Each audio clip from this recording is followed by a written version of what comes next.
4. So King Solomon ruled over all Israel, and these were his chief officers: Ashur son of Zadok, the priest; Eliphalet the Athos, son of Shishba, secretaries; Jotis son of Ahud, the recorder; Benaiah son of Joiada, commander-in-chief; Zadok and Abiathar, priest; Azar son of Nathan, in charge of the district officers; Jabud son of Nathan, a priest and a personal advisor to the king; Asher in charge of the palace; Adriam son of Adaba, in charge of forced labor. Solomon also had 12 district governors over all Israel, who supplied provision for the king and the royal household. Each one had to provide supplies for 1 month in the year. These are their names: Ben-Hur in the hill country of Ephraim; Ben-Dakar in Makkah; Shalom Beth-Shema and Elon Batan; Ben-Shihad in Arabot, Soko and all the land of Hapir were his; Ben-Abinadab in Naphtali; he was married to Taphat, daughter of Solomon; Ben son of Abdud in Tanakh and Megiddo, and in all the Beth-Shan next to Jerusalem, below Jares, from Beth-Shan to Abel Meholah, across to Jokmim; Ben-Geber in Ramoth Gilead, the settlements of Jer son of Manasseh in Gilead were his, and as well as the district of Argob in Bashan and its 60 large of Argob in Bashan and its 60 large walled cities with bronze gate bars; Ainab son of Iddo in Mainab; Aizas in Naphtali, he had married Baasha, daughter of Solomon; Ben son of Hoshea in Asher in Lot; Jer son of Parah in Issachar; Shimon son of Elah in Benjamin; Geber son of Uriah in Gilead, the country of Sihon king of the Amorites, and the country of Og king of Bashan. He was the only governor over the district. The people of Judah and Israel were as numerous as the sand of the seashore. They ate, they drank, and they were happy. And Solomon ruled over all the kingdom, from the rivers to the land of the Philistines, as far as the border of Egypt. These countries brought the tribute and were Solomon's subjects all his life. Solomon's daily provision were 30 cores of fine flour and 60 cores of meal, 10 heads of stall-fed cattle, 20 of pastured-fed cattle, and 100 sheep and goats, as well as deer, gazelles, roebuck, and choice fowl. For he ruled over all the kingdoms west of the river, from the Tifsha to Gaza, and had peace on all sides. During Solomon's lifetime, Judah and Israel, from Dan to Beersheba, lived in safety, from Dan to each man under his own vine and fig tree.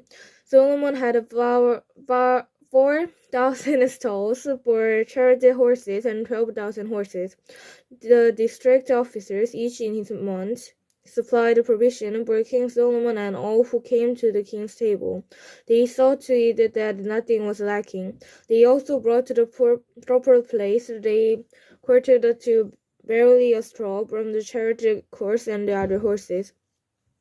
God gave Solomon wisdom and very great insight and a breadth of understanding as measures as the sand on the seashore. Solomon's wisdom was greater than the wisdom of all the men of East, and greater than all the wisdom of Egypt. He was wiser than any other man, including Ethan the Euphrates, wiser than Heman, Harkol, and Darda, the sons of Mahol. Fame spread to all the surrounding nations. He spoke 3,000 proverbs. His song numbered in 1,005. He described plant soap that grows out of the world. He also taught about animals and birds, reptiles, and fish. Men of all nations came to listen to Solomon's wisdom, sent by all the kings of the world, who had heard of his wisdom. 5. When Hiram king of Tyre heard that Solomon had been anointed king to succeed his father David, he sent his envoys to Solomon, because he had always been on friendly terms with David. Solomon sent back this messenger to Hiram. You know that because of the wars waged against my father David from all sides, he could not build a temple for the name of the Lord his God, until the Lord put his enemies under his feet. But now the Lord my God has given me rest on every side, and then there is no adversary or distressor. I intend therefore to build a temple for the name of the Lord my God, as the Lord told my father David, when he said, Your son whom I will put on the throne in your place will build a temple for my name. So give orders that cedars of Lebanon be cut for me. My men will work with yours, and I will pay you your men whatever wages you set. You know that we have no one so skilled in building timber as the Sidonians. When Hiram heard Solomon's message, he was greatly pleased and said, Praise be to the Lord today, for he has given David a wise son to rule over the great nation. So Hiram sent word to Solomon, I have received the message you sent me, and will do all you want in providing the cedar and pine logs. My men will haul them down from Lebanon to the sea, and I will float them in the rafts by sea to the place you specify. There I will separate them, and then you can take them away. And you're to grant my wish by providing food for my royal household. In this way, Hiram kept Solomon supplied with all the cedar and pine logs he wanted, and Solomon gave Hiram 20,000 quarts of wheat as food for his household, in addition to 20,000 baths of pressed olive oils. Solomon continued to do this for Hiram year after year. The Lord gave Solomon wisdom, just as relations between Hiram and Solomon, and the two of them made a treaty. King Solomon conscripted laborers from all Israel, 30,000 men. He sent them up on Lebanon in a shift of the 10 months in Lebanon and 2 months at home.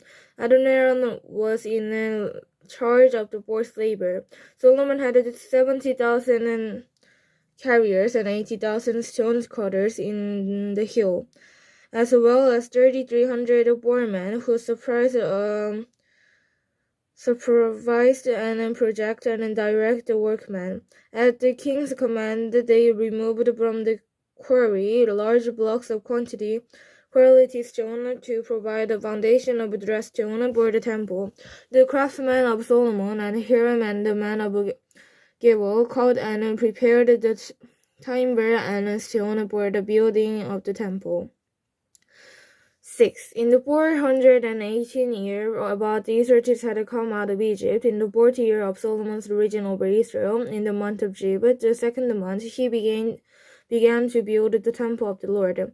The temple that King Solomon built for the Lord was 60 cubits long, 20 wide, and 30 high. The portico at the front of the main hall of the temple extended the width of the temple, that is 20 cubits, and projected 10 cubits from the front of the temple. He made a narrow crescent window in the temple, against the walls of the main hall and inner sanctuary. He built a structure around the building, in which there were side rooms.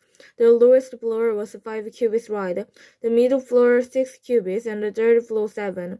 He made offset ledges around the outside of the temple so that nothing would be inserted into the temple walls. In building the temple, only blocks dressed as the quality was used, and no hammer, chisel, or any other iron tool was heard at the temple site where it was being built.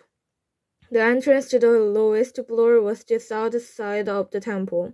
A stairway led up to the middle level, and then from there to the third.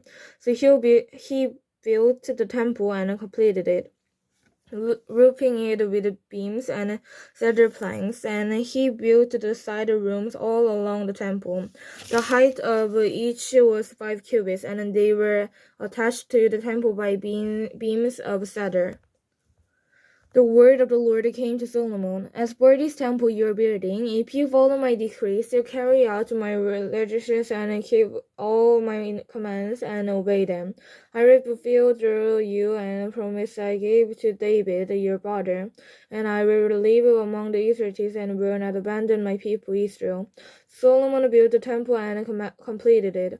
He lined its interior walls with cedar boards, panning them from the floor to the temple to the ceiling, and covered the floor of the temple with planks of pine.